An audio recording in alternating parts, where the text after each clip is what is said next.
Altancer was one of the many craft worlds, both large and small, to survive the fall. Altancer rode out the psychic shock waves that destroyed the Elder Realms, but was subsequently caught in the gravity well of the Eye of Terror. Although the Elder of Altancer fought valiantly against the encroachment of chaos, they were unable to escape their inevitable doom, and within 500 years of the fall, their craft world was swallowed into the warp.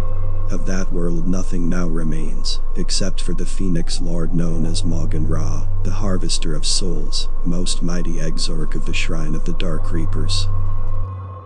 When a sermon first taught his brethren the arts of war, and trained the first Phoenix Lords in the days immediately after the fall, it was Maugan Ra that fell furthest from the fold. He fashioned baroque weapons of occult nature, not the blades of his brethren, but dark and malefic artifacts that could slay his foes from afar. As his craft progressed, Maugan Ra learned that even the mightiest weapon could be wielded with surgical precision. This discovery, and his mastery of each of the diverse facets of ranged combat, led to the creation of the deadly Maugator, loosely translated as the Harvester, a potent shuriken cannon fitted with an inbuilt executioner power weapon, and later to the disciplines of the Dark Reaper aspect itself.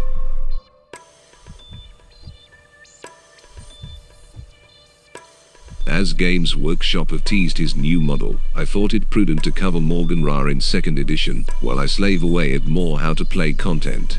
Lore-wise, since 2nd edition, Maugan Ra has journeyed into the Eye of Terror, and led his craft world back into real space, where they are now treated with open suspicion by their fellow Elder. Maugan Ra himself boasts a typical character's stat line, with a movement of 5, weapon and ballistic skills of 7, a strength of 5, a toughness of 6, including the exarch power of tough, 3 wounds, initiative 8, 3 attacks and the leadership of 10, being, like all Phoenix Lords, immune to psychology. He also has, alongside tough, the following exarch powers.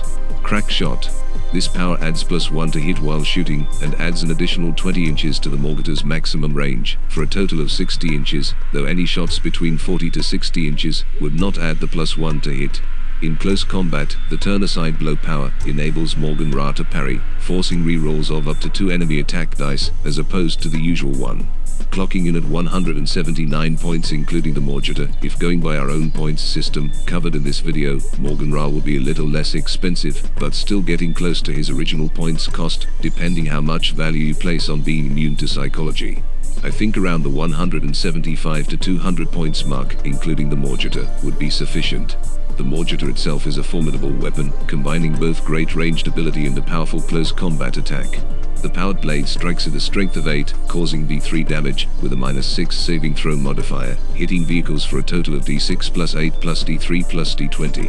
It is described as a Shuriken Shrieker cannon, combined with a powered side-shaped blade. The rules as per the Wargear card are slightly different to the rules for a standard Shuriken cannon, with an added point of strength for a total of 6, and an extra save modifier for a total of -4. The weapon also ignores all jam results on its sustained fire dice, resulting in simply no round being fired per jam roll. As per a normal Shrieker cannon, it can fire a single Shrieker round instead of its normal profile. The Shrieker round can only target living units and not vehicles. I would say that Necrons, or even certain Mechanicus units, would be immune to its effects. The round is fired as normal with a -3 saving throw modifier, though I suspect the Maugator would have a -4 modifier instead, as per its profile. If it wounds and the save is failed, the affected model then moves 2d6 inches in a random direction during the compulsory moves part of its movement phase. I would assume it cannot make a charge action first. If the result is any double or a 7, then the victim explodes, with any model within a 1-inch radius, suffering a single strength 3 hit, causing 1 point of damage. If the affected model does not explode, it continues moving randomly throughout the battle until it does so. If the model is within 2 inches of any other model at the start of their movement phase, then the model or unit it is part of must take a break test. This also applies to friendly troops. Personally, I would adjust the explosive blast to become greater, the larger the miniature, equating it to base size. For example, a model on a 25 to 32mm base would explode with a strength of 3. A model on a 40mm base, strength 4 with a 1.5-inch radius, and so on, with the largest creatures exploding with as much as a strength 6 hit with a 3-inch blast radius, all without any saving throw modifiers. Finally, he may have up to 2 Wargear cards, one of which will always be the Maugator. For the second, I would recommend some additional protection, given his basic armor save of 3+, as he already has quite the formidable offensive statistics. A power field will provide the best protection from shooting, but not offer any close combat protection. Other options include a teleport jammer, friendzone, or combat drugs to boost his combat abilities, should the time come. This concludes our look at Maugan Ra in 2nd edition. Thanks for watching. Please like, subscribe and comment for more 2nd edition content. Praise be to the Omnissiah.